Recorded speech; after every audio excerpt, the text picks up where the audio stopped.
esqueci no protocolo que eu demonstro estar puxando meu orelha com toda razão. Eu convido a nossa colega Giovana, que vai dar prosseguimento aos nossos trabalhos.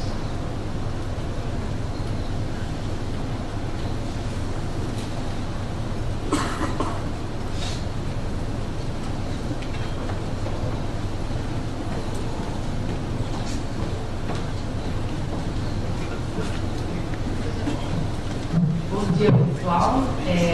Sou Giovana do Tribunal de Contas do Paraná, quem ainda não conhece. Para apresentar a parte do diagnóstico de processualística nos tribunais de contas, as decisões de processo de consultas, pré-julgados, súmulas de informações de jurisprudência, eu convido o nosso colega Jorge Chaskovska, do Tribunal de Contas de Santa Catarina, e a Kênia Beltrano Nunes, do Tribunal de Contas do Tocantins.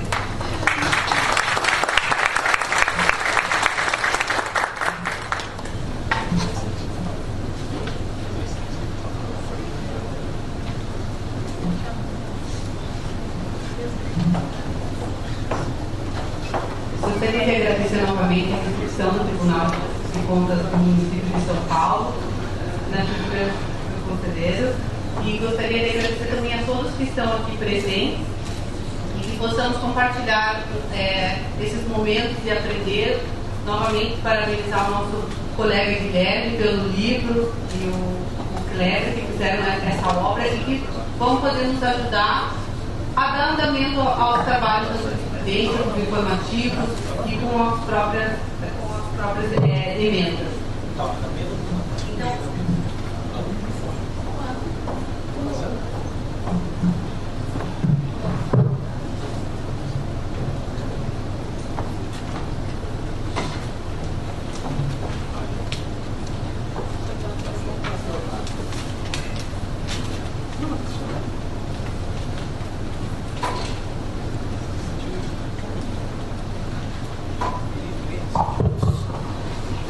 bom dia a todos. Serei breve. Já fiz uma breve explanação para os senhores acerca da necessidade, da importância desse trabalho que está sendo realizado. Partimos desde o primeiro jurisprudência dessa provocação, dessa necessidade de pararmos de olhar os tribunais de contas como ilhas isoladas. E aí partimos para um trabalho em rede de cooperação, onde nós tenhamos a participação de cada um formando um elo, um conjunto integrado e harmônico de atuação dos setores de jurisprudência dos tribunais de contas. A partir de então, claro, muitas dificuldades nós fomos observando. E uma delas acabou sendo primordial para refletirmos o seguinte: temos que saber exatamente quais os tipos de decisão que cada Tribunal de Contas formula, apresenta, para que futuramente, após essa etapa embrionária inicial de classificação de decisões, a gente possa vislumbrar um mecanismo integrado de pesquisa. Mas para isso é fundamental fazermos essa análise. Daí surgiu a ideia de procedermos à elaboração de um diagnóstico da processualística relativa aos tribunais de contas, para que, a partir do momento que a gente possa fazer essa análise, quais são os tipos de decisões, como é que elas são formuladas, de onde elas vêm, de onde elas provêm. Respostas a consultas, uniformização de jurisprudência, súmula. Qual é o procedimento para se chegar a cada uma dessas decisões? O que dá para agrupar? Existem tribunais que verificamos, tribunais têm respostas a consultas, quase todos com força normativa, e que acabam sendo trabalhadas com nomenclaturas diversas. E às vezes existem natureza jurídica diferente mesmo. Às vezes a resposta à consulta não tem força normativa. Às vezes a resposta à consulta não vira pré-julgado. Em alguns tribunais de contas, o pré-julgado não tem essa vinculação com o procedimento de consulta. Tem um procedimento próprio para consulta, com legitimados próprios, com quórum diferenciado e aí por diante. Então, para que se possa vislumbrar um trabalho em rede, primeiro temos que conhecer um pouco mais a fundo, um trabalho árduo, o que são feitos, quais são as decisões exaradas pelos tribunais de contas. Já conversei com os senhores antes, já rapidamente, somente para explicitar que nós estamos passando por um período de modificação de cultura jurídica. Análise de precedentes, da valoração da importância efetiva aos precedentes que são exarados pelos tribunais. Isso vem de acordo com princípios da segurança jurídica, isonomia e, claro, previsibilidade do ordenamento. Sabermos de antemão quais são as consequências de determinados atos, principalmente o gestor público. Saber de antemão que determinada conduta vai lhe gerar uma penalização. Não prestar conta de um recurso recebido vai acabar gerando um débito. O gestor público que não tomar as medidas para a instalação de uma tomada de contas especiais nessa situação pode ser responsabilizado solidariamente. O gestor público que contratar sem concurso público vai sofrer uma sanção por Tribunal de Contas. Essas questões permeiam naturalmente, isso é segurança jurídica, previsibilidade do ordenamento. A partir do momento que tivermos uma certa previsibilidade, muito mais o controle vai ser feito de forma de antemão. Por quê? A partir do momento que se tem a certeza da penalização, muito menor acaba sendo a incidência de irregularidades. A partir do momento, quanto mais se aproximar a dúvida ou se aproximar a certeza da impunidade, aí entramos naquele velho jargão popular, oportunidade faz o ladrão. Fazendo um reflexo em relação aos tribunais de contas, a partir do momento que nós tivermos uma rede de jurisprudência bem elaborada e que possa dar essa resposta à sociedade e principalmente aos gestores públicos, aos técnicos que atuam nos tribunais de contas e também gabinetes e conselheiros para conseguir citar e facilitar o trabalho. Isso vem também de acordo com uma sistemática que vem sendo buscada cada vez mais, não somente aos tribunais judiciais, mas também aos tribunais de contas. Celeridade, uma prestação, a apresentação de uma resposta de forma célere, de forma rápida. E isso se faz a partir do momento que já se sabe de antemão qual o resultado que vai chegar a determinada conduta, facilita bastante o encaminhamento nesse sentido. De acordo com todo esse contexto, é que discutimos muito com o Giovanni e os outros membros do comitê nessa necessidade da criação de uma ferramenta. Então, para quê? Para que possamos colher, conhecer com maior profundidade a processualística pela qual geram as decisões que são a nossa matéria-prima, nossa matéria básica. É sobre isso que nós vamos trabalhar. Então, se soubermos como é que se formam as decisões, a gente consegue o quê? Identificar qual é a natureza jurídica daquela decisão. Se sabermos isso, pouco importa o nome que é dado, conseguimos classificar. É para isso que serve. É um mecanismo, é um trabalho em construção.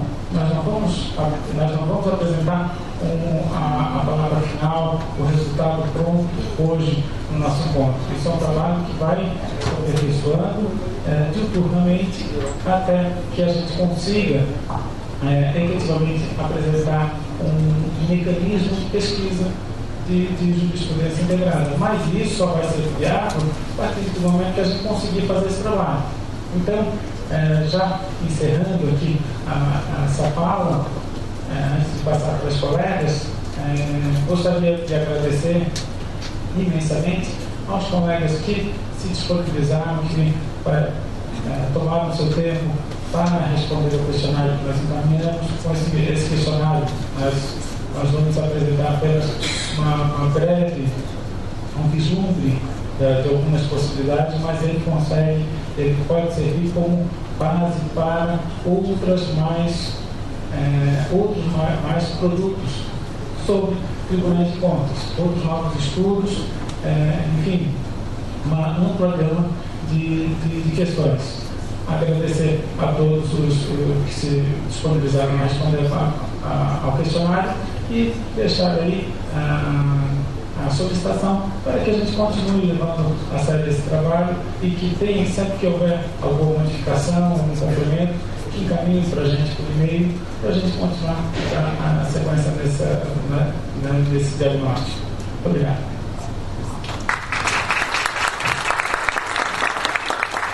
Bom dia a todos, eu sou a Kênia, do DCE Tocantins, e nós não queremos ser repetitivos aqui porque a gente fez o trabalho em conjunto e não vamos ficar repetindo a mesma coisa. O que o Jorge falou, só para dar mais ênfase, desde o início do primeiro Juris TCs, a gente foi observando porque esses encontros aqui, eles são de extrema importância para o desenvolvimento do trabalho. Porque aqui é quando a gente, nos coffee breaks, a gente troca informações e percebe, no meu tribunal é assim, mas no meu é diferente. Então a gente começou a perceber que havia essa divergência entre os tribunais de contas. Então, enquanto corte de contas, a gente precisaria ter uma certa padronização. Não seria, pelo menos, um mínimo de padronização. Seria também para deixar todos os tribunais iguais, as mesmas decisões com os mesmos nomes. Então, a gente achou que era necessário fazer esse diagnóstico. Nós temos esse diagnóstico feito em uma forma de gráfico, uma análise, né? Nós, assim, não vamos apresentá-los aqui hoje, mas a gente pode depois disponibilizar para vocês o que cada tribunal tem, o nome que se dá em cada a decisão de consulta, o que tem prejudicado, o que tem uniformização de jurisprudência. Então, a gente fez esse levantamento através desse questionário que vocês responderam. E esse gráfico a gente pode disponibilizar depois. Então, a ideia era a gente tentar, juntos, a gente tentar organizar a situação dos nossos tribunais de contas. A ideia é essa, um mínimo de padronização, para que no futuro, quando a gente tiver o nosso sistema de jurisprudência, se a gente tentar unificar essa busca, como é a intenção do IRB, que eles têm um projeto no planejamento estratégico deles, para que tenha um link único de busca jurisprudencial no site do IRB. Então, a ideia é que tenha pelo menos essa padronização, né, para quando for fazer essa busca, a gente consiga entender o que a gente está procurando. Então, foi assim, muito interessante o resultado desse trabalho, que a gente percebe que tem muita diferença. A maioria dos tribunais está mais ou menos assim, iguais, mas tem umas diferenças nos tribunais isolados. E foi assim, interessante a gente verificar essa diferenciação. E a Giovana vai fazer a apresentação e a gente vai fazendo uma apresentação interativa. Se vocês quiserem participar no momento da apresentação, a gente vai fazendo essa conversa aqui para a gente tirar as dúvidas. Obrigada.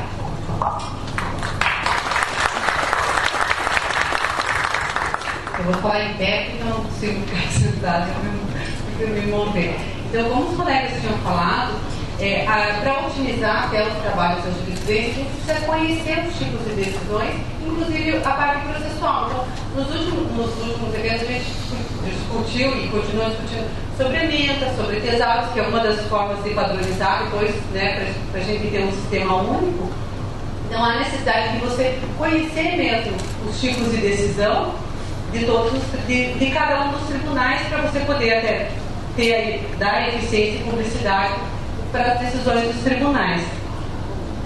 Essa identificação, né, eu não estou seguindo muito os slides, né? Essa, então, identificação, como foi citada, ela vai servir para a criação de um software agregador, né, de decisões dos tribunais. Então, como que eu posso ter um software agregador se cada tribunal chama de um jeito? Não que a gente venha aqui falar, tribunais, cada um vai ter que chamar de tal jeito. Não, é levar a reflexão e o que foi feito, então, por cada tribunal, né? Até tem gente que não recebeu esse questionário, né, até para explicar. A gente encaminhou um questionário para os tribunais, de forma até vou entrar na metodologia, por e-mail, para as pessoas que a gente já estavam no grupo de jurisprudência, para que elas pudessem responder. Se tem consulta, no regimento interno, onde está essas consultas? Se tem pré-julgado, onde que está, qual que é o nome, qual que é o tipo da decisão. Então, os tribunais, a maioria dos tribunais nos auxiliaram com esse trabalho. Os tribunais que a gente não conseguiu entrar em contato, a gente leu o regimento interno, mas algumas dúvidas surgiram no nome, né, das decisões e no próprio procedimento que é feito. Então, a gente vai aqui tá apresentando, né, uma parte desse resultado, e para que depois, como o Jorge falou, a gente possa continuar com o contato com os tribunais para essa reflexão. Então, as classes analisadas, como eu já falei, são consultas, pré-julgados, súmulas, uniformizações, jurisprudência e incidentes de inconstitucionalidade. E até algo, né, engraçado, para não dizer trágico, dos próprios regimentos internos que a gente tem. Na hora de montar a tabela, eu até, como a gente discutia, eu falei, nossa, Jorge, mas aqui a gente não vai precisar apresentar essa parte se as consultas têm ou não força normativa. Ele falou, Giovana, lembra do teu regimento interno. O meu regimento interno fala que tem consulta com força e sem força, porque ela depende do fórum. A hora que você está discutindo, você está lendo tanto não de consulta. O que é consulta? Qual é o conceito de consulta? É verdade. No meu tem essa peculiaridade. Então, esse estudo que a gente vai apresentar e que a gente vai disponibilizar é o que tem em cada regimento interno para levar mesmo a essa reflexão de cada tribunal. Então, as consultas, né, elas decorrem dessa função consultiva dos próprios tribunais, né, quando a dúvida quanto à interpretação e aplicação da legislação em matéria correlata. Tem todos os requisitos, né, a autoridade legítima, apresentação objetiva dos quesitos, com indicação precisa da dúvida, que é o que a maioria dos tribunais tem, versar sobre a dúvida na aplicação de dispositivos legais e regulamentares e formulação em tese. Alguns tribunais ainda, né, pela análise que a gente fez, eles têm a pertinência temática com a autoridade. Alguns tribunais citam isso, outros não. Então, às vezes, no próprio regimento interno, será que é necessário realmente ter essa pertinência temática? Porque o que a gente verifica? Muitos tribunais, às vezes, copiam um regimento interno do outro sem ter essa reflexão. Muitas vezes, a gente até coloca o Tribunal de Contas da União, né? Vamos copiar o regimento interno. Mas será que dentro do tribunal realmente isso é relevante? É ou não é? Então, acho que essa reflexão é necessária e é um dos objetivos do nosso trabalho. Então, nas consultas que a gente deixou, né, vários nomes para as que a gente teve, então, alguns são chamados de acordos, outros de acordos de consulta, né? No meu é consulta com força normativa, consulta sem força normativa, decisão plenária, decisão normativa, instrução cameral, pré-julgado, parecer em consulta, parecer prévio, parecer normativo, resolução e resolução de consulta. A gente tem 34 tribunais e a gente tem diversos tipos de decisões, de nomes para decisões. Se está ou não certo, se tem algum ou não certo aqui, a gente não está colocando, mas é só uma reflexão que eu acho que a gente tem que ter. Porque isso dificulta, não só para nós, como para o próprio jurisdicional. E se a gente quer não ser mais ilhas e começar a um auxiliar o outro e buscar decisões nos tribunais, a gente também vai ter que repensar essa parte da processualística. Então, nos pré-julgados, o que a gente analisou das consultas, né, todos os tribunais têm consultas, né, a gente verificou que 22 tribunais possuem pré-julgados. Mas o que eles chamam, o que alguns tribunais chamam de pré-julgado, não é a mesma coisa um que o outro. Então, essa conceituação é falha. Então, em 13 tribunais, o pré-julgado decorre da consulta. Então, é feita uma consulta, ela vira pré-julgado direto. Em 2 tribunais que a gente analisou, elas falam que pré-julgado é quando há uma grande quantidade de decisões no mesmo sentido. Ou 10 decisões, ou 6 decisões, vira pré-julgado. Até analisando, a gente até pedi, né, pro colega que trabalha comigo, pro André, para me ajudar, porque assim, vamos verificar no dicionário jurídico o que é pré-julgado. Até ele é um pouco antigo, né, o dicionário jurídico do Clássico e Silva, de 93, E daí, numa parte da conceituação, ele fala assim: atualmente o pré-julgado, no mesmo sentido de uniformização de jurisprudência, tomou a denominação de súmula, tendo o valor de precedente valioso quando se tratar de matéria similar. Então, ele é um pré-julgado, uma uniformização de jurisprudência, que também é uma súmula. Que coerência que tem? Então, por que a gente tem um monte de instrumentos? Será que tudo realmente é a mesma coisa? Né? A gente acha que precisa discutir e fixar um pouco de conceitos. Então, em alguns dicionários, até para levar a reflexão de pré-julgado, o que fala? Que se pré-julgou o julgado por antecipação, decisão preliminar tomada pelas câmaras reunidas no Tribunal de Justiça sobre o conteúdo de recursos dos tribunais, né, no dicionário Michaelis, ou no dicionário Krieger, julgar antecipadamente, avaliar com antecipação. A consulta, será que quando ela vira para julgar, ela realmente é isso? Não sei, a gente precisa verificar se realmente essa conceituação que o tribunal está utilizando é ou não correta. Então, outros, né, no dicionário que eu também achei, o pré-julgamento, o que é? Ele ocorre quando alguém julga outra pessoa antes de saber a verdadeira realidade dos fatos. Por mais que muitas consultas sejam trazidas para o tribunal, elas acabam vindo com um pouquinho de caso concreto. Então, o pré-julgado deveria ser um julgamento de interpretação prévia, independente de qualquer caso concreto. Eu vou citar, por exemplo, dois regimentos internos, né? O do Tribunal de Contas do Paraná e do Tribunal de Contas de Santa Catarina, para vocês verem um pouco a diferença.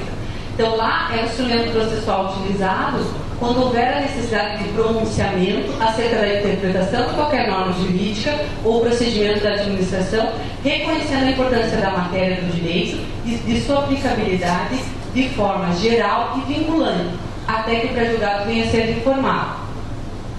Então, essa é o que é feito no Paraná. Não é o jurisdicionado que vai, por meio de uma consulta, que fala. O tribunal, quando verifica que tem alguma matéria, alguma interpretação de lei que necessita, ele vai instaurar um pré-julgado por um incidente autônomo. Por exemplo, no pré-julgado número 1, né, ele verte sobre a interpretação do artigo 85, que é a lei complementar estadual, que é a nossa lei orgânica, que é sobre a aplicação de sanções. Então, ele fala que não se pode aplicar sanções a fatos ocorridos anteriormente a 15/12/2005, que foi quando essa lei entrou em vigor lá no Paraná. Então, considera-se pré-julgado pronunciamento prévio do Tribunal de Contas de Santa Catarina, considera-se pré-julgado pronunciamento prévio do Tribunal Pleno de natureza interpretativa de direito em tese em matéria de competência do Tribunal de Contas, com o objetivo de uniformizar a jurisprudência. Até se o Jorge quiser comentar como que é feito lá. Em verdade, lá em Santa Catarina, pré-julgado decorre de consulta. Nós temos essa previsão de, com o objetivo de uniformizar a jurisprudência, temos sempre que ser observado o seguinte: pré-julgado, direito em tese. Então, para uniformizar a jurisprudência, em tese. Por isso, nós nunca tivemos nenhum procedimento de uniformização de jurisprudência, porque acabaria sendo trabalhado em outra consulta para resolver uma anterior, que aí acaba modificando como pré-julgado. Recentemente, nesse ano de 2015, foi elaborada uma resolução que trabalha especificamente procedimentos para a elaboração de súmula e também de uniformização de jurisprudência. Aí sim, a uniformização propriamente dita, de casos divergentes, de eventuais decisões conflitantes para o amadurecimento da tese. Sempre lembrando que, já que falamos de uniformização, procedimento de divergência jurisprudencial, às vezes parece feio, mas não é feio, é ótimo. É ótimo porque é quando se pode estabelecer um procedimento para o qual se analisem todos os argumentos jurídicos trazidos. E aí coloca-se em votação num fórum especial para daí firmar sua tese. Então é aí que se amadurece a jurisprudência, é aí que se evita o temor que se tem da galvanização, da manutenção estática de procedimentos. Não, é um sistema, faz parte de ser evoluído e modificado. Então, como é que se muda a jurisprudência? A jurisprudência pacífica? Não. A jurisprudência, a partir do momento que surgem precedentes que, claro, bem fundamentadamente, vão acabar trazendo algumas exceções a esses procedimentos já previamente trabalhados. Então, eles vão abrindo essa possibilidade de nova discussão da tese e aí a modificação dos entendimentos através da informação. Então, o próximo seria, né, que o Jorge até começou a falar da parte de uniformização de jurisprudência. A gente verificou que 21 tribunais eles possuem uniformização de jurisprudência. Quando a gente fala que eles possuem em seu regimento interno, não que eles realmente já tenham instalado algum procedimento. E a gente verifica que alguns têm procedimentos autônomos e mais da metade é incidental. E daí eu pergunto, quando se processa de uniformização de jurisprudência é incidental, como que é feita a recuperação? Será que esse tribunal, ele coloca no site ou passou no processo e nunca mais ninguém achou no processo, que é justamente a preocupação? Foi feita a decisão, mas aonde que ela está? Como que eu vou recuperar essa informação? Então, por isso da importância não de só de ter o procedimento, mas de você deve estar divulgado no site, assim como uma consulta, assim como um pré-julgado, mesmo que ele seja incidental. Não está se dizendo que ele tem que ser autônomo ou incidental, mas que realmente a gente tem que repensar essa parte da divulgação desses processos. Então, de acordo com alguns conceitos, né, que a gente verificou, é um instrumento processual que visa a uniformidade de interpretação do direito num determinado tribunal, preservando assim a unidade do direito. Então, é a eleição de uma tese acerca de questão jurídica controvertida. Então, eu tenho várias questões no tribunal. E daí, qual que vai ser eleita dentro dessas teses divergentes? Uma. E o que a gente verificou também nessa pesquisa é que tem essa parte conceitual também está bem confusa nos regimentos internos, porque alguns falam que uniformização de jurisprudência é súmula, o que pré-julgado vira súmula, então toda essa parte precisa ser analisada. Lá no Tribunal de Contas do Paraná também a gente tinha no próprio regimento interno que toda a uniformização de jurisprudência virava súmula. Agora não tem mais isso que obrigatoriamente ela precisa virar súmula.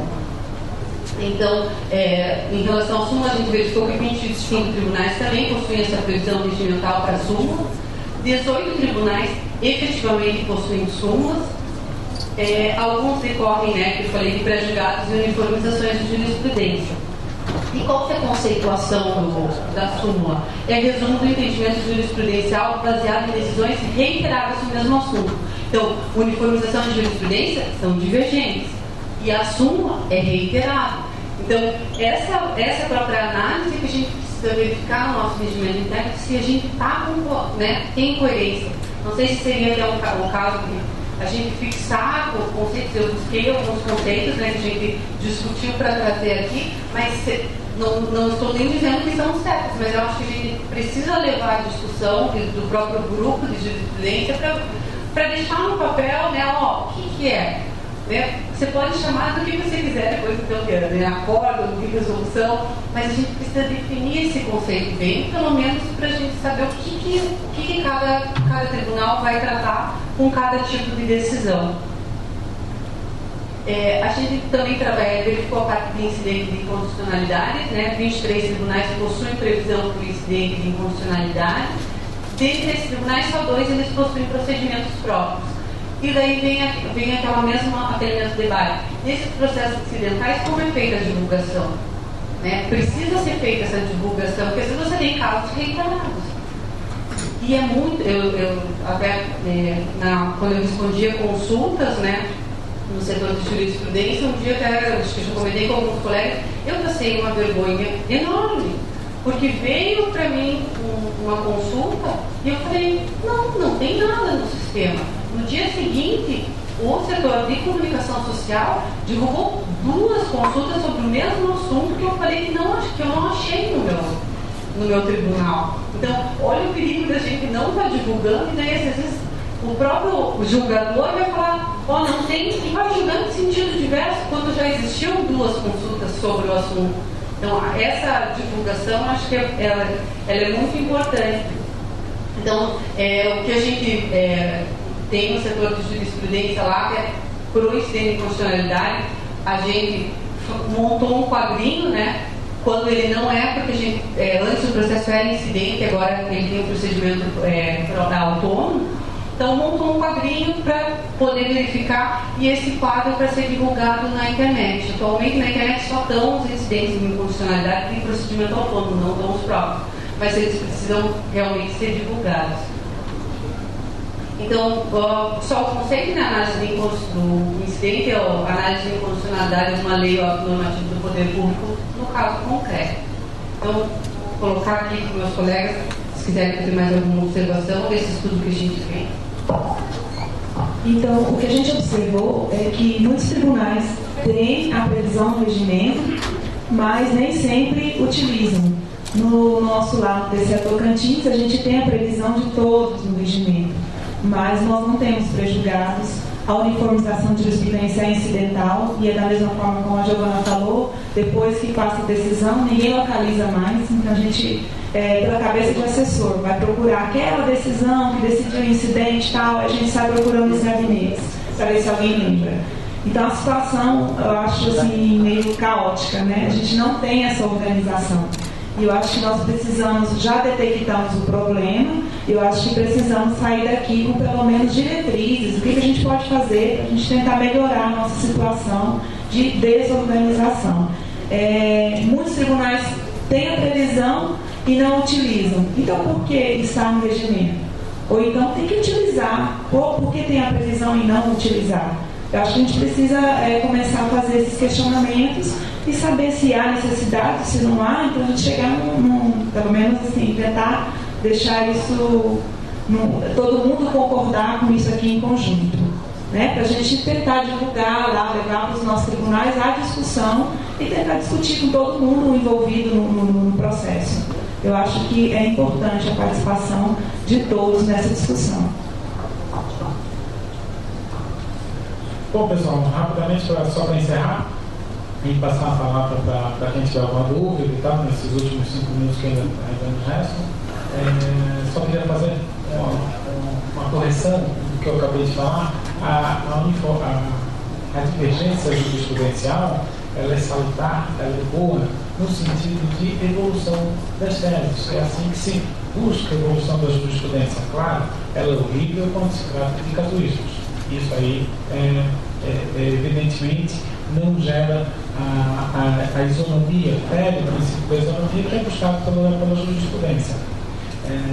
Só antecipando, nós vamos conversar à tarde sobre o novo Código de Processo Civil, mais alguns reflexos. Claro, também vai acabar sendo trazido, vai se abarcar também os tribunais de contas. Lá no artigo 926, o que ele trabalha? Justamente só porque tem pertinência com o que nós estamos conversando aqui. Artigo 926. Os tribunais uniformizarão sua jurisprudência, uma ordem direta, mantendo-la íntegra, estável e coerente.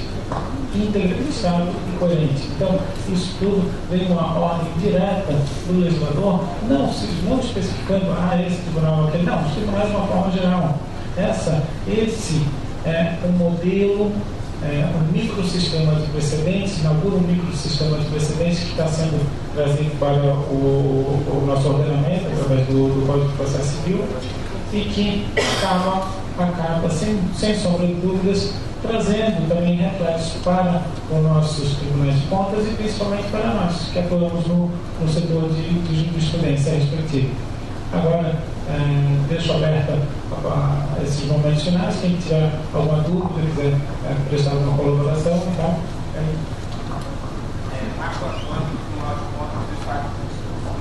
Marco Antônio, Tribunal de Contas do Estado de Goiás. A Giovana falou sobre um software agregador. Você pode ser mais específico sobre o que vai se tratar? Na verdade, assim, a gente, nos eventos de jurisprudência, vem discutindo sobre a possibilidade do Instituto Rui Barbosa estar montando um sistema que possa fazer a busca em todos os tribunais de contas. Mas antes que a gente tenha esse software agregador, muitas discussões a gente precisa fazer sobre como cada tribunal trata, descobrir. Então, quando eu for fazer a busca, por exemplo, né, no meu tribunal eu chamo de acordo, no teu é de solução. Você imagina como que a gente vai fazer para colocar no sistema todos esses tipos de decisão? Então, eu acho que precisa discutir isso daqui primeiro, para depois a gente poder ver como que a gente vai fazer um software. E antes de fazer um software, agregador, a gente precisa que os tribunais tenham sistemas de busca que a gente discute, né? Sistema de busca de decisão, que é um sistema tipo Google. Você vai jogar e você vai achar tudo, né? Só que você vai achar 1000 decisões. Já um software de jurisprudência, o que ele é? Ele é aquele software que ele vai passar por pode ser um setor de jurisprudência, e eu vou ler, eu como técnica, eu vou ler a decisão e vou falar, esse acordo de consulta, ele tem a ver com a lei 8666, ele com um artigo, né, tal, vou colocar ele, vou fazer uma indexação dele, vou colocar o AE, já tem um precedente na casa, eu vou relacionar ele com outros acordos, vou colocar ele numa ordem de relevância, não só de ordem cronológica, vou colocar no sistema e quando uma pessoa for buscar, ela vai buscar decisões, né, mais organizadas e vai conseguir achar resultados mais úteis. Então, essas discussões precedem até o software agregador. Porque você imagina a gente fazer um software de todos os tribunais e daí a quantidade de decisão que não vai surgir, ninguém vai querer olhar aquele. Se a gente não tiver uma ementa bem feita, você imagina eu ter que abrir um monte de decisões, ninguém vai querer, vai ser um Google. Os tribunais vão falar, não, isso aqui eu não quero. Então essas são as discussões assim, que a gente... esse é o futuro, né? Ter um software agregador, mas a gente precisa, né, ter algumas discussões anteriormente. Então a ideia ainda é embrionária, né? É embrionária. Até porque, para padronizar essa recepção de dados, ela tem que acontecer com uma linguagem específica, que todos os tribunais vão adotar mesmo, para que isso seja possível ser importado e condensado em uma única ferramenta. Isso. Ou que a gente pelo menos decida, né, entre os tribunais, então tá bom, então vamos chamar tudo de acordo, ou vamos chamar, então, essas discussões, por isso que a gente se reúne, assim, né, tem o próprio livro do Guilherme, e a gente fez nos outros eventos cursos, né, cursos de emenda, cursos de indexação. Para estar discutindo isso, a gente tem o próprio tesauro que vai ser apresentado, que é assim, você imagina, no meu tribunal, eu chamo de cargo comissão. No teu tribunal é chamado de cargo comissionado. No outro tribunal é no plural, cargos em comissão. Quando eu vou buscar só as minhas decisões e as tuas. No meu próprio tribunal, como a gente não tem ainda tesauro, eu já fui buscar a decisão que eu tinha inserido no nosso software e eu não achava que eu tenho certeza que eu vi essa decisão por causa disso. No acordo do conselheiro estava escrito cargo e comissão, no outro estava cargo comissionado. E em vez de indexar como um padrão, eu indexei cada um, tanto porque eu não tinha técnica. Então essa técnica a gente precisa aprender, precisa discutir, senão a gente não consegue recuperar a informação. Então por isso que a gente tem até várias discussões dentro da jurisprudência que são relevantes para a gente conseguir. Mas, por exemplo, se alguns tribunais já tiverem um software melhor, eles podem se unir, a gente até tinha discutido nos eventos, se unir e já ter um software integrado, né, ter esse software integrador. Mas ainda como a maioria dos tribunais não tem, a gente está lutando mais para mostrar requisitos para os tribunais terem pelo menos um sistema de busca de decisão e depois de busca de jurisprudência.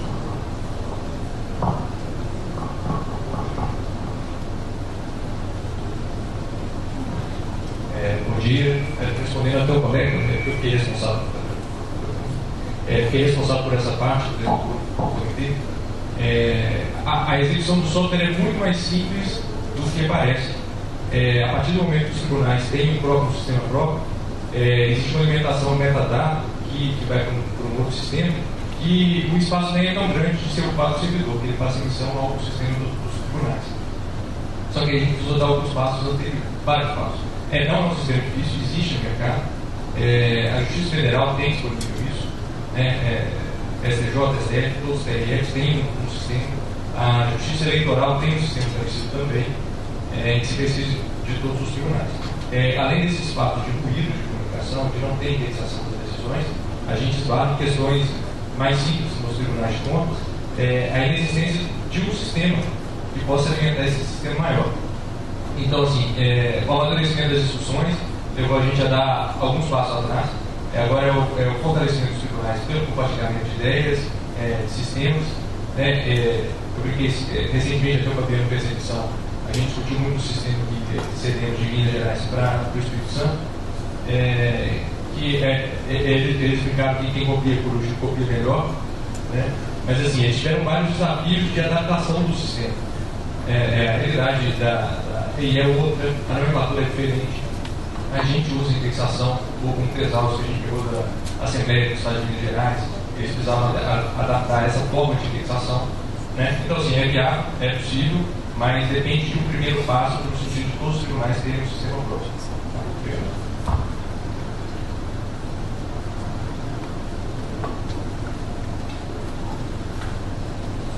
Mais algum questionamento? Então, gostaria de finalizar os trabalhos agora da manhã, retornaremos às 2h da tarde. Gostaria de estar entregado aí o certificado para o Jorge.